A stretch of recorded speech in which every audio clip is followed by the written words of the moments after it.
So here's what's blowing up in Indian politics right now. It's Rahul Gandhi's H files. He says that his party has 100% proof that about 25 lakhs fake duplicate voters were added to the voting list during the 2024 Haryana Assembly elections. It's about 12% of all voters, which is 1 in every 8. He calls this trait as vote theft or vote chori. Some of his examples are quite striking. Like one woman's name was used 232 times and one Brazilian model photo was used 22 times under different names across 10 booths. He also says that there was a house with 500 voters registered for the one which doesn't even exist. He calls this report the H file, which is basically Haryana file, and he says that the election was manipulated to turn Congress win into a loss. And let's get into the larger picture.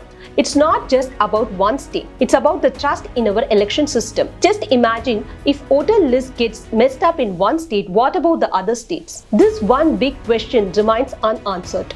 Now let's see how the Election Commission and BJP have responded to this claim. The Election Commission and BJP have both pushed back hard. The Election Commission says that Rahul's numbers are totally wrong. They claim there were only 4 lakh objections but not 25 lakh. And they are also questioning that if Congress saw all these things happening, why they didn't rise about this earlier. And now coming to the ruling party. The ruling party called the H files politically motivated, and they say that Rahul is trying to stir up things just before the elections. Even the Haryana Chief Minister calls Rahul's claim misleading and it's a kind of political drama. Honestly, many things about this issue are still unclear. Has the data been independently checked? Will this lead to any legal or judicial action? And if the claims are true, did it really change the election results in some seats? Some think that Rahul is trying to expose a bigger problem in the election system, while others view this as politics just before another big state election. For now, it's a total wait and watch situation. Will the Election Commission dig deeper? Will Congress pull out more proofs?